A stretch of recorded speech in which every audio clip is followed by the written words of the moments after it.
Welcome back to another Wheel of Time video. If you don't know, at the end of episode 8 of season 1, there is now a new scene added. It's actually a preview of something that we're going to see in season 2. It was sort of stealth dropped earlier this week. My experience of what happened was I was up and just sort of getting ready for work and stuff, and I noticed on my phone that I got a bunch of likes from the Tweeter of Chaos, which if you don't know what that is, that's what the fandom calls the official Wheel of Time Twitter account. And they were really random, like they weren't all tweets about the Wheel of Time, it didn't make any sense. And I went on Twitter to try and figure out what was going on, and I saw that Kevin Angus, who if you are not following on Twitter, you should be. He's hilarious.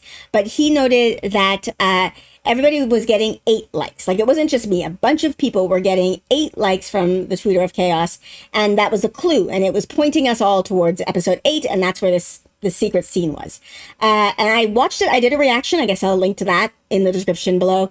But you might have noticed when I did my reaction, I only watched it once, which, like with trailers and with other things, I do tend to, especially for the Wheel of Time, I tend to watch them more than once because I want to like try and pull as much from them as possible.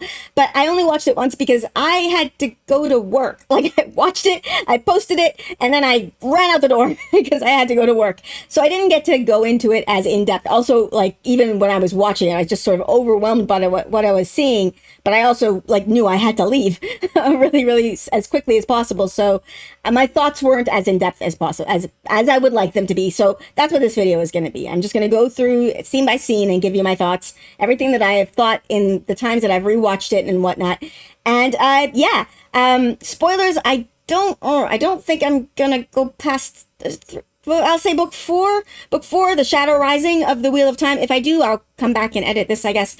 But that's as far as I think I'll say the spoilers are. Shadow Rising, book 4. And as I have been doing and I'm going to continue to do, I encourage you to support the WGA and SAG-AFTRA. If you can, donate to the Entertainment Community Fund and the SAG-AFTRA Foundation. These are what is allowing people to be able to have an income and be able to support themselves while they are not working because they are on strike. And it is what is allowing them to have be able to have an equal footing, because the studios are hoping that they can wait them out because they have the money and they know that the actors and the writers don't. So this basically, it allows them to come to the negotiation tables on equal ground, equal footing with the producers. So I very much encourage you to support them if you can. And with that out of the way, let's get into this. Let's be nerdy, babe. Let's be nerdy, let's be nerdy. Let's be nerdy, babe. Let's be nerdy, babe. Let's be nerdy, let's be nerdy, babe. Okay, so the first scene in this preview is of this star-shaped building. And I know myself and a bunch of other reactors looked at this and counted the star points on the stars and were wondering if that was significant. There are 6. The only significance to a 6-pointed star that I can remember is either from the accepted test or the test that you take to be raised. I said, I can't remember. So, but when I saw these 6 points, that was my thought. Oh, maybe this is a scene from Nynaeve's testing, because we know Nynaeve's testing is going to be in the show. However, this turns out to be an actual building. This is not something that was built for the show. This is an actual location outside of Prague. I can't remember the name. Somebody has told me what it was. I don't know what it is. Maybe I'll put it up here now. But yeah, so what I think now instead is that they were just like, oh, it's a star-shaped building. We're using a star motif for something significant, so that I will talk about in a minute. But so that's what I think they were going for here. Then we see this little girl, playing outside, and she's balancing. And I don't know if this is what they intended or not, but it is something that I started to think, I think maybe on my 3rd or 4th watches, she's playing a balancing game. Balance is a huge theme in the Wheel of Time. The balance between Saidin and Saidar, between men and women, it's a massive theme. And so maybe this was her, like, in a search for balance. It could also be that they were just like, we need a little girl to do little kid things, and that is definitely a thing that little kids do. I've brightened it a little bit here. I am not as good at this as Lauren from Unraveling the Pattern, but her clothing, that's just what I wanted to note here. Her clothing, it looks very reminiscent of the clothing worn by the Tuathan people in season 1. We see some of her mother's clothing later on in this this preview, or whatever we want to call it. So yeah, I do think we are supposed to infer that she is Tuathan. The next scene is of these lights that start flickering ominously in the distance. And then we see the little girl playing with something on the ground. And that, okay, this is why I think they went with the star building, because they wanted to use this star motif. And they were like, oh, we have a circular star-shaped building close by to where we're filming. That's what I think. When I initially looked at this, the first thing I noted, of course, was that symbol in the middle. That is the ancient symbol of the Aes Sedai. I should have put this together, but okay. Then, I think on my second view, I was like, oh my gosh, is that a seal? Is this little girl playing with a seal to the Dark One's prison? Because it also looks pretty much identical to the surface that they were fighting on, that Rand and the Dark One were fighting on at the end of episode 8 of season 1. It's obviously much, much smaller. So on further reflection, I don't know if it's an actual seal or if it's some sort of, I don't know what to call it, like a key to the seal, akin to like the access key and the Chodan Call, because this one's on the ground. The rest of them are all up on plinths, right? And I don't know, I think there's 8, but they're all up on plinths. So my thought now is that when the one at the Eye of the World broke, maybe this one would fall because it is somehow connected to it, but it's not actually the seal. Okay, so this was my next thought. I've paused this here. I started thinking, okay, there's 8 points. 8 has been a kind of significant number when talking, especially with the Dark One and the Forsaken, because we saw 8 statues when Stephen was playing or praying or whatever to the statues to the Forsaken. We saw 8 of them, and I'm pretty sure someone pointed out that there were 8 cracks in the seal at the end of Eye of the World, the episode 8, I should say, Eye of the World. And of course, there's 8 points on this star. All of this is pointing to, I think, their plan to have 8 Forsaken in the show. And so, yeah, that made me then start looking at all of these, and I couldn't help but note, and I started to brighten this and try and make it look better. And then I saw that Lauren from Unraveling the Pattern, which I'm just going to say, if you are not following Lauren from Unraveling the Pattern, you should be. He has an amazing YouTube channel. He does amazing work putting things together, but he had already made this image. So I'm going to use Lauren's image because it is much better than anything I could put together. Okay, so this jumped out at me. And I will say this jumped out at me even before looking at Lauren's image, but Lauren's image makes it so much clearer. If you look here, doesn't this look like a spider? Pretty sure that looks like a spider. Is that Moggy? Is that my Moggy? Which, okay, if this is Moggy, that means that all of these are specific Forsaken, which is loads of fun. Like this one here, for example, kind of looks to me like a bee, which, I mean, I could be wrong, but that might be, say, a Forsaken who has an affinity for bees of a certain specific golden hue. I don't know. And then this one here at the bottom here, this one, it looks kind of dirty, which, censor that one there. And then, which reminds me again of a specific Forsaken. I don't know. I don't know. Like this one really looks like a spider. I'm not sure about the other ones, but this is fun. And then, okay, so we get this little girl who's out here ominously, or innocently, I should say, playing with one of the seals to the Dark One's prison. Remember those flickering lights? Well, that's a trollic. That's a trollic. And one of the trollics gets a whiff of some sweet Tuathan blood and decides he wants a snack. So he decides to chase this little girl all the way to the door. Bang. And then, okay, we get what I think is one of the most genius ways that this scene was put together.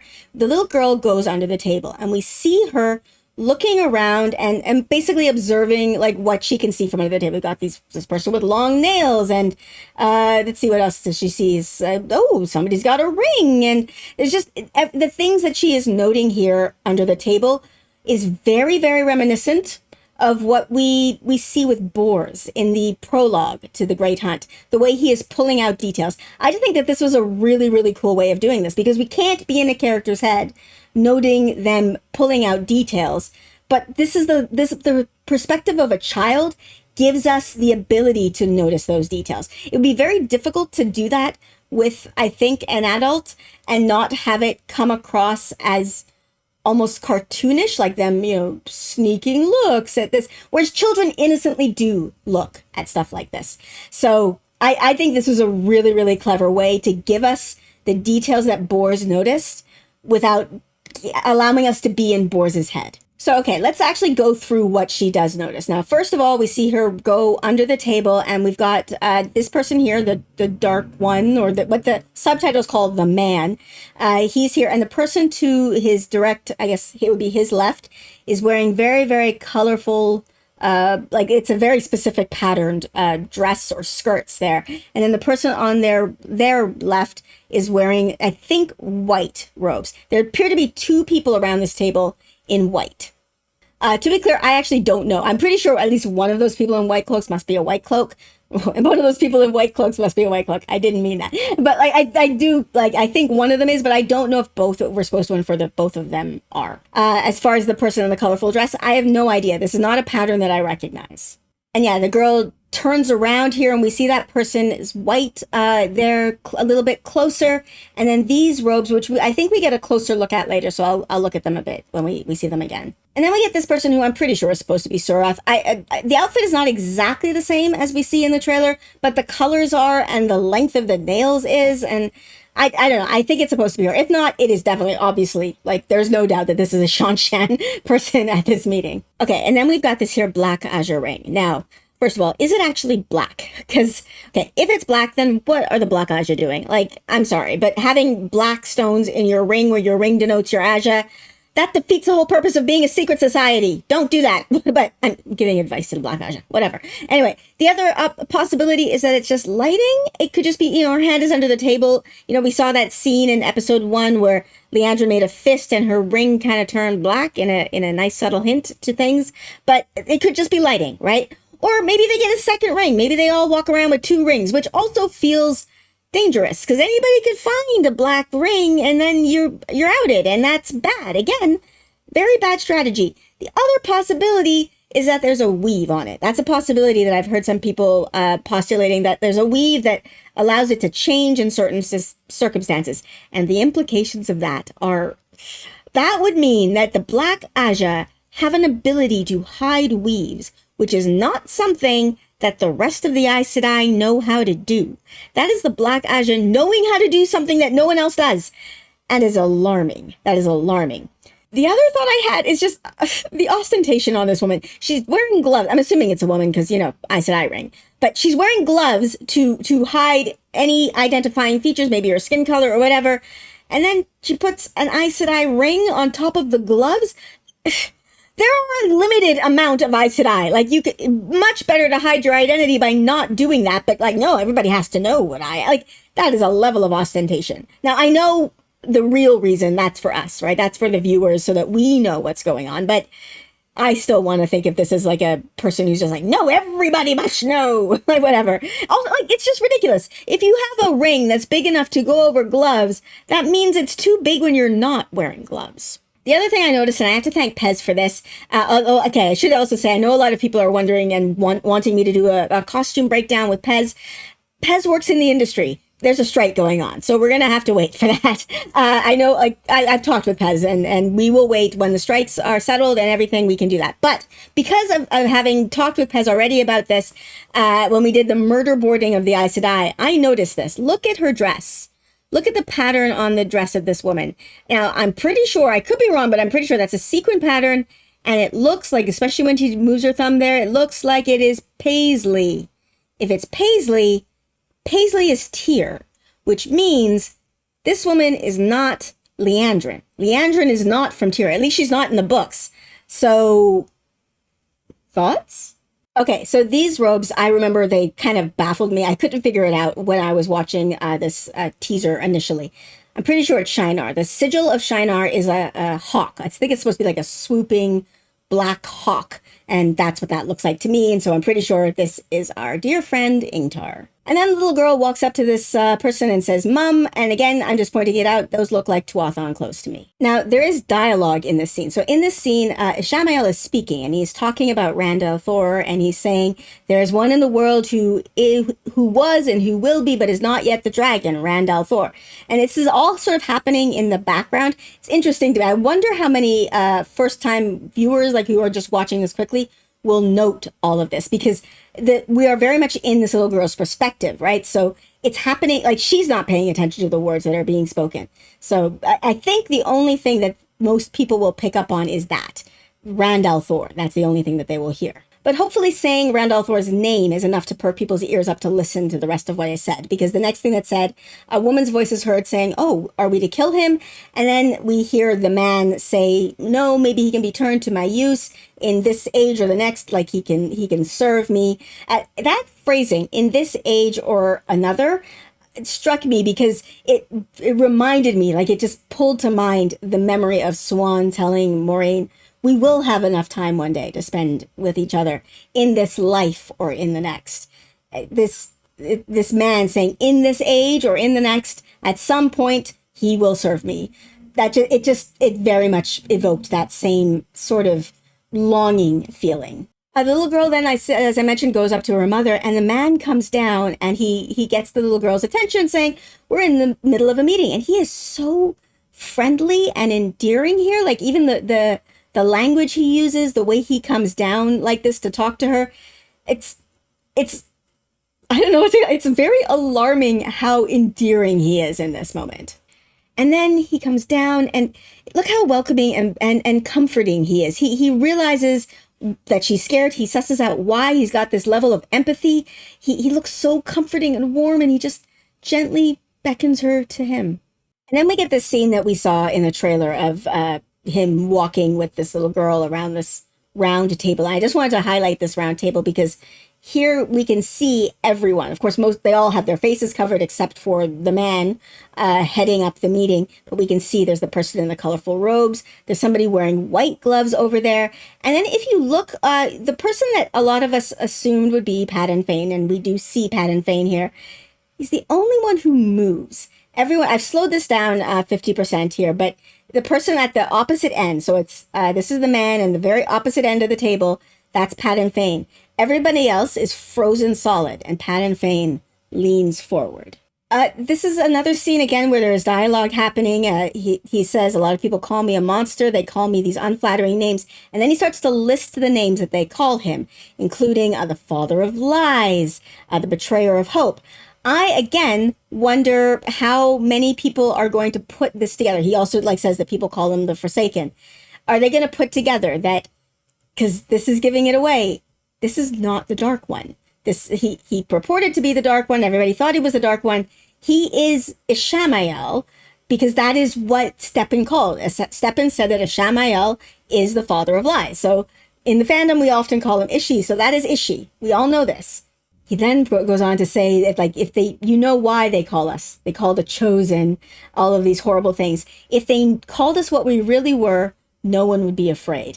And yeah, this is where you get Ishi thinks that he is saving mankind from just this grind, this constant grind of going through the wheel over and over again. He's seeing it as just perpetual suffering, and he is trying to liberate us and everyone from this perpetual suffering. And so I know some people find him very sympathetic. I first of all, I will say books 1 to 3, I do not. Morden to me is way more interesting than book 1 to 3 Ishamael.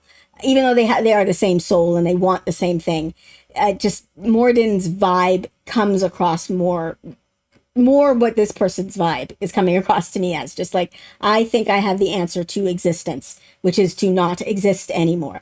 And I think that's what he thinks.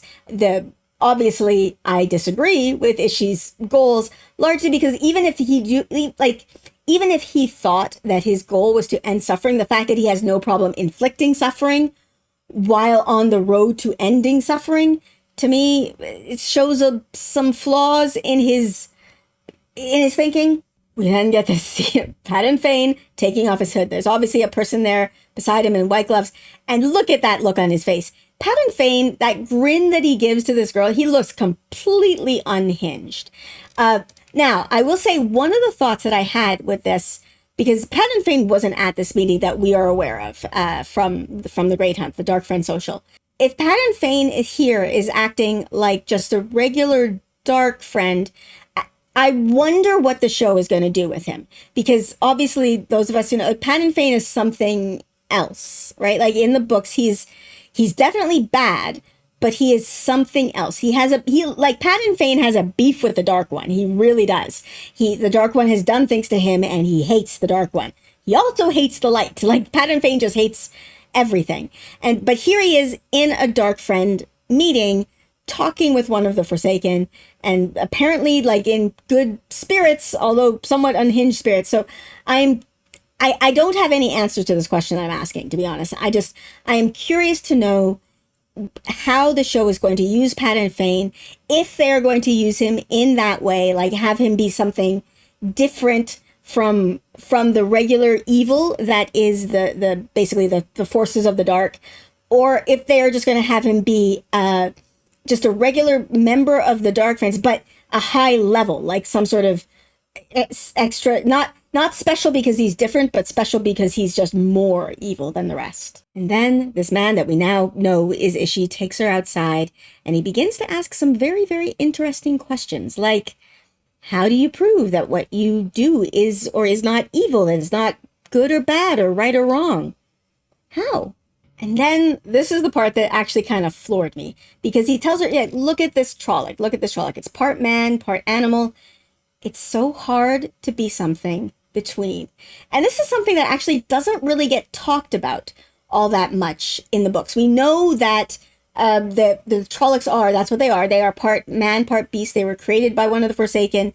They are little souls. They actually have souls. So these trollics, they're sentient beings. They are not just mindless animals. They have language. They have written language. They have their own culture. Apparently, according to book one, they have different tribes and groups, and they act differently. Like it, they are not mindless killing machines. They are killing machines, but they are not mindless. And so I like this scene made me wonder, like, do these trollics have goals and desires and wants beyond just kill, eat? Is that possible? I don't know.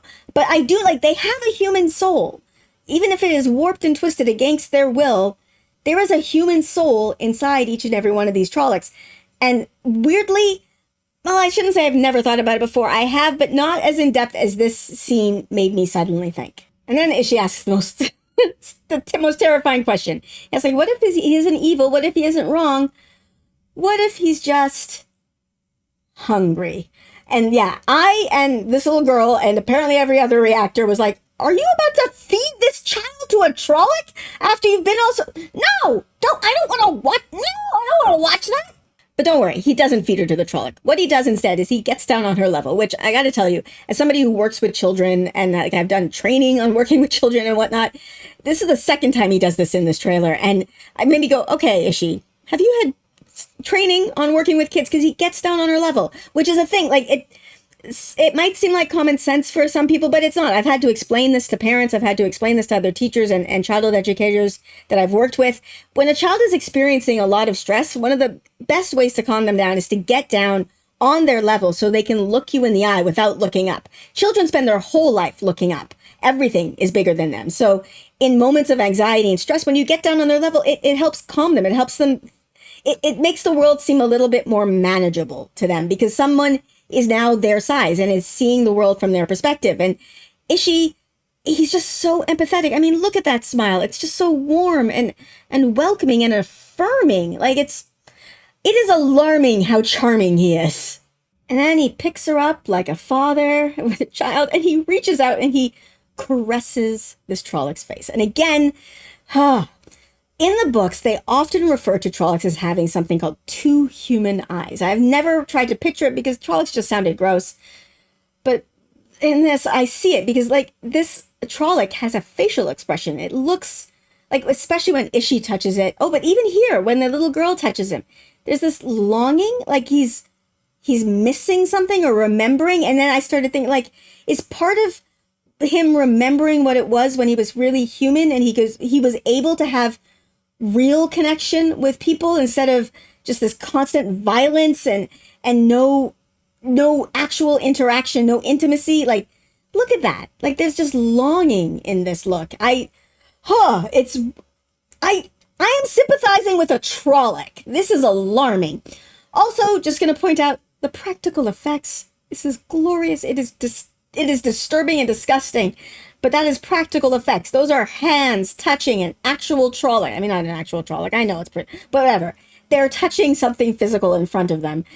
And it's wild. Okay, so I watched this through several times without subtitles, and I thought, let me put the subtitles on to see if I missed anything. And I don't think I missed any dialogue, but okay, so we got Ishi reaching out to touch his face, and everything seems fine. The practical effects are amazing. And then the little girl reaches out to touch it, and everybody, including myself, was really, really afraid that the trollic was about to bite her. He snarls, and then he sniffs her, and then he gently leans in and caresses, and then what? Purring? Purring? The trollic is purring! I just, oh my gosh, that is glorious. A purring trollic. Would you have ever thought of it? I know I wouldn't have. All right, so those are my somewhat loosey-goosey. I didn't have notes this time. I literally just went through scene by scene and talked through what I was seeing. But those are my thoughts on the teaser that came out. How about you? What are your thoughts? Have you gone through all of those images on the 8-pointed seal there? And if you have, who do you think is who? Like I said, I think I know who Moggy is. And I can't say names because I said no spoilers beyond book 4. But I think there's like someone who might like bees and someone who might be interested in certain yonic imagery. Yeah, anyway, let me know your thoughts in the comments below. And if you like my content and you want to support me, I do have a Patreon. It is also linked in the description below. Again, thank you so much to my patrons. Y'all mean the world to me. Thank you. I couldn't do this without your support. So thank you so much. And with that, I am going to end this here. So please like, subscribe, and I'll see you next time. Bye.